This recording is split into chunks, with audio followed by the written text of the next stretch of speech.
You have found the Community-Based Learning Fundamentals Workshop. Thanks for joining. My name is Lindsay Walker. I'm the Experiential and Community-Based Learning Coordinator here at GCC in Career Services. My email is there as well as my phone. Please feel free to reach out.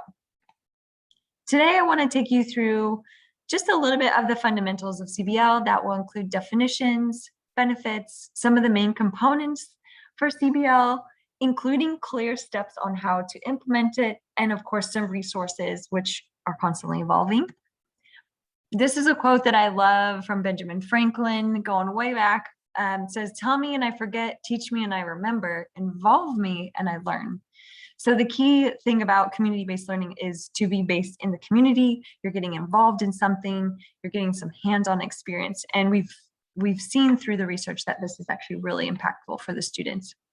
So first off, defining community-based learning. As you know, it's very important to kind of agree on semantics or at least have a place to go from. We're using definitions from author and keystone in the field, Andrew Furco. So when we say community-based learning here at GCC, we're talking about 5 disciplines. So we have service learning, internships, volunteerism, community service, and field education. This graphic here is included in the article that is actually referenced on the bottom of the slide. So looking at this graphic, you can see that there's a beneficiary for any of these experiences. One may be the recipient, the other may be the provider. So for example, if the student is doing community service, they would actually be benefiting the recipient more, as you can see by the arrows. And then the next one down is the focus. Who is the focus on? Is it on the service, or sorry, what is the focus on? Service or learning? Right smack dab in the middle on top there is service learning, because it's supposed to equally combine the experience of a service project with learning in the classroom. Now, just to make a point, to show volunteerism, it's off to the left, so you can see that the beneficiary is going to be the recipient and the focus is going to be on the service. On the other hand, if you go to internships, the focus is going to be on the provider, so the student, and it's going to be also involved in their learning process.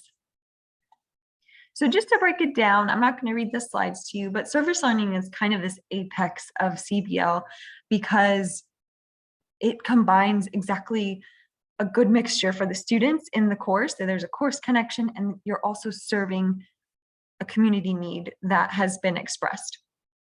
So the definition by Andrew Furco is as follows. And again, I just want to emphasize that the balance is a mutual beneficial experience between the classroom, the students, faculty, and community partners. The next one is internships, and we do see internship courses here at GCC. The focus here is more on the student and the learning process in a certain career field. So internships are defined, as you can see, on an experience or an activity related to a particular field of study. So we see those a lot. And as well, we see volunteerism. We have an honors program here that asks their students to do volunteer projects. But if you want to include that in your classroom as a type of CBL as well, you're totally welcome to. The beneficiary is just going to be on the recipient who you're serving. And it's still important to have some type of class connection, but it may just be kind of a project that will benefit the recipient, but you're not necessarily getting an educational benefit to it. So for example, you know, volunteerism, you may be helping a local community garden pull weeds. Now that's super helpful, but versus maybe community service, which has a little social justice piece, an academic piece of learning about an actual issue. So maybe you're helping to plant with the refugees while learning with them. So volunteerism is the engagement of students in activities where, as you can see, the primary beneficiary is the service recipient. Community service, as I was kind of trying to explain, is a little step up from volunteerism towards that middle section of having equal beneficiaries but it still leans towards the recipient. There is an academic piece involved where you may be exploring, you know, a topic of social justice, where as volunteerism, it might just be more of a need that you're filling that has to do with a project in your class or a topic in your class. Now, community service right here is defined as the service being provided, and the service activities are all on the recipients. The students may learn a little bit about how they're making a difference in the lives of others with these types of projects. And finally, field education. Field education is a little bit more specific to courses, academic programs. For example, here on campus, our education program, our nursing program, I might be missing some, but it's a program that's embedded into the curriculum. So I personally don't coordinate that, but that is an option if you see that as a good fit for you, the discipline that you're in. Okay, so we've just gone over the definitions. If I'm going too fast, certainly reach out. There'll be a survey at the end of this. You can request the presentation and I'll happily send it to you. Okay, so benefits. We all know that hands-on activities or experiential learning is going to have a benefit. I think back to some of my best memories as a child, and I certainly don't remember, you know, homework assignments, but I'll definitely remember the field trips. You know, it kind of shapes us as we go, but for some reason, those memories stick out a little bit more. They're a little bit more impactful. So from the research, here's a couple of the benefits that we see with CBL for the students. So we see civic, personal, workplace, and academic. We see that civic benefit coming out as an awareness of social justice issues. With personal benefit, you see confidence, empathy, motivation, workplace, so on and so on. It's an incredible high impact practice by the American Association for Colleges and Universities. And if you're interested, the Reimagine project here on campus will actually help you to learn more about these high impact practices. So CBL, community-based learning, is just one of those. I also wanted to share the benefits for the faculty, right? So you're kind of driving this movement, this project. And so you also see that you may be more connected to your classroom. You are more energized, you have more meaningful relationships. So, you know, if you have benefits that you discover after you've implemented them, please share with me. I would love to hear as well, so that we can make CBL a more common practice on campus. Okay, down to the nitty-gritty. So what are the main components of CBL? So I will say, in order to do CBL, you're going to need a legitimate, genuine community need that you can fill. You would also want to have a connection to your coursework, or even maybe your program, if this is a collaborative effort. And then you also need to have some type of reflection. Now, this acronym that I'm about to share with you includes all of those things, but just for simplistic memory, there's three things. You have to have a community need, a connection to the classroom or the coursework, and reflection. So the reason why I have a picture of pears here is because it kind of relates to the acronym. So as you can see, planning, action, reflection, evaluation, and sharing, if you put that all together, the acronym would be PAIRS. I know it's not spelled correctly, but it is helpful when trying to recall the steps. So I'm going to take you through each step so that you have a little bit more understanding of what this will entail if you'd like to include this in your classroom. So the first step is planning. This is the longest and most in-depth step, as probably most of, you know, when you're planning your courses and syllabus, this is a big part of it. So in no particular order, but they all need to happen before you move to the next one. You'll need to choose a CBL type. So after learning a bit about the types that we're describing today, choosing one that you think fits your classroom the best. You'll also want to match that with a community need with a community partner. And I also put an asterisk and say mutually beneficial, ideally student driven. So what do I mean by mutually beneficial? Ideally student driven. That means that both the classroom and the partner are finding a benefit from this partnership. The reason why it needs to be mutually beneficial is because we don't want to perpetuate charity work where the students feel like they're working they're solving a problem for someone, right? Versus working with an organization, you're on the same level, working towards a common goal. And then the third thing is you want to make sure it ties to your course program curriculum. So however that looks for you, especially that service learning course, that is going to be key for making it a legitimate service learning project. Now, again, these steps don't really happen in any certain particular order. You may come in already having a connection with the community partner.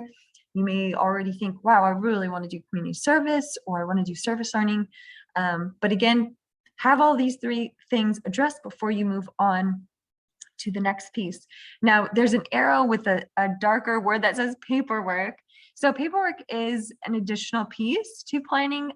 Thankfully, I have been hired to help you out with that. So when you get kind of that planning piece going, just reach out to me. I can help confirm if your community partner is approved with the district. I can help get that paperwork solidified. So looking at this piece and how it may be a little bit time intensive, you're going to want to start early.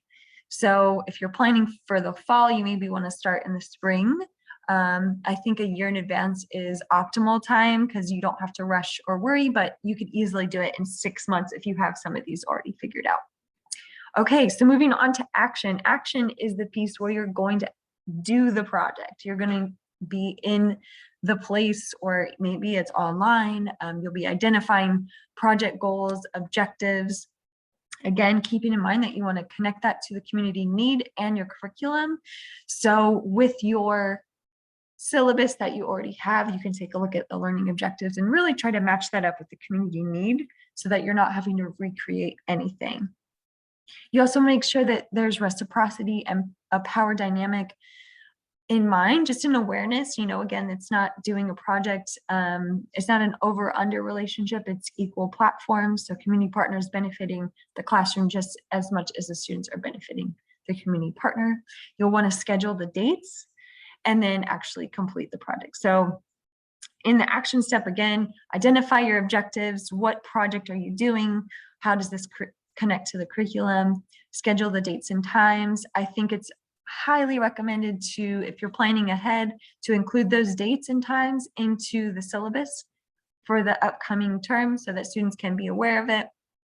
And then, of course, completing the CBL project. Now, I know you're thinking, wow, that makes it sound really simple. There's a lot of logistics to that. And yes, there can be. It just depends on the project that you're doing. But again, keep giving yourself some time and consulting with me if you need some help, or trying to troubleshoot if things do come up before the actual project occurs. Reflection is so important, and it's really kind of a creative piece about community-based learning. So high quality CBL must integrate some type of reflection activity so that students and faculty and the community partner can process the experience and really relate it back to the learning objectives, but also kind of see what blossoms from that experience into the students' career journey or to what they've learned about the topic. Some examples of this can include just open discussion, having your students talk about it and then maybe present in small groups. You could also do a journal throughout the process, especially if you do a project that is a little bit longer term and has multiple projects built within it. You could also do a video reflection where a student just records themselves doing like a 30-second reflection on what they learned. Short essays, the list can go on, but this is crucial to having high quality CBL. We can all do volunteerism, we can all do community service or even service learning, but if you don't bring it back to the reflection piece and what this really means, I think it's going to lose some of that richness and impact that it is intended for. All right, we're on to the E of pairs. E is for evaluation. This is the part where you can assess how the project went. You're going to be sending an assessment to the students, also with the community partners. And here on campus, we are working on centralizing our data collection, and we're working on actually providing you with assessment tools. So you'll have one to send to your students, you'll have one to send to the community partner, and then we'll also ask you as the faculty member for feedback as well as the faculty member. So you're welcome to use your own. We highly hope and suggest that you'll use ours so that we can get a great picture of what's going on at GCC, so we can actually share that data out to our college and to other colleges. And finally, this one's probably the most fun, is to share out the experience. So I've talked to faculty and even admin recently, and it's been shared how important it is that other faculty understand and hear about these projects that are going on, these experiences. And so this could look also differently. It could be allowing career services to interview you so that we hear about your experience and we can share that. It may just be sharing at your department level, kind of towards the end of the year, like, did anyone do anything creative? What did that look like? What was the process like? Yeah, there's so many opportunities. Personally, I would love to check in with you after you complete a CBL project. And if you're interested in doing a short interview and video or quotes or something like that, I'm willing to do that. So important to share. One thing I didn't add on this particular workshop is to make sure you thank the community partner. So whether that's an email or a physical note that maybe you pre-sign, just thanking them for their time and just allowing you to enter their space and help them on something that they needed help with. So that is the acronym PARES, P-A-R-E-S. And I've tried to break it down to more clear steps. So we've got different phases of CBL. We have the pre-planning or the pre-phase, the during phase, and the post phase. So with pre, that is where all the planning comes in and the paperwork. And I know paperwork can just sound exhausting in itself, but because I've been doing it a lot and have good relationships with our district, I'm happy to help you with that piece. In fact, you don't really even have to do it. We just have to make sure that we have it in place. One piece of the paperwork that you will have access to is for students. So students will need to fill out some paperwork, but thankfully it's all digital right now. And all you would need is access to dynamic forms to be given a folder for your classes. And we can talk more about that. So that is the pre-phase. And then the during phase is really just the action pieces, the putting it into motion. The post phase is really that reflection piece. Again, so important to make sure you include reflection, the evaluation piece, and the appreciation and sharing out. And then I just added a big arrow that says to go back to pre, because this is an ongoing process. So let's say you take the leap and you add CBL, or maybe you've already been doing CBL in your classroom. It's just a cycle. You can make it better each time and just refine the process. And then at the bottom, I also included a horizontal line that says continuous professional development and increased understanding of CBL, because I think it's really important that we are doing CBL to the best of our ability at GCC. And if there's any questions or just gaps that you find throughout the process, let me know. I am working on a series of workshops for you and handouts. And then the resources that I'm going to share with you will also include some helpful things. Okay, so since we just did this workshop, you've been listening intently. I want to ask you a question, and this is a reflection on the workshop. If you could envision doing a CBL project in your classroom or for your whole program in, let's say, a term or in 2 terms, what type would you be interested in pursuing? No type is better than the other. I do think service learning has the most impact, but every project that was listed is a great, or discipline is a great place to start. So what type would you be interested in pursuing? If you want to take the next steps, feel free to reach out to me and I can help you with that process. I do want to share with you the resources available currently for CBL. So CBL, as you know, stands for community-based learning. We actually just recently combined our experiential learning and community-based learning committees here on campus. So technically it's ECBL, as you can see at that bottom bullet. So you can get support from career services. That would directly be me. I can help you with paperwork. I can help connect you to a partner in the community and kind of brainstorm. And I can also help you come up with activities that you can implement in the classroom. So you may have the interest to do CBL, but you're not quite sure where to go from there. We can set up a short video chat and help you get a little bit more of a plan together to get the first step started. And then we have an ECBL website for faculty. It's coming soon. There you'll be able to look up pertinent information to CBL, access to the workshops, handouts, other resources from universities, etc. And then I will be providing ongoing professional development for a pilot group, but also really anyone, any faculty or staff that's interested in learning more about CBL. I'm learning as you're learning as well, so I try to stay up with the latest information so that I can share that with you. And as I mentioned before, we also have an ECBL committee on campus, and you may be hearing from them as they rotate, the faculty and staff members in that committee rotate. So keep an eye out for that. I want to say thank you for just hanging out, learning about CBL. There is a survey linked to this QR code. So if you have a smartphone and you hold your camera up to that circle, it should pop up a link. It's a really quick survey just to see if you learned anything today about CBL. Also, I encourage you, if you are on social media, to join us on any one of these platforms that we're on. We are trying to share a little bit more about what we're doing and get information out. If you also want us to do a presentation in your classroom, whether that is live in person or online, we are happy to do that about any career service topic, not just CBL, but just a little pitch about career services and the information there. So thanks for joining, and hopefully you reach out and keep an eye out for the next workshops in the series.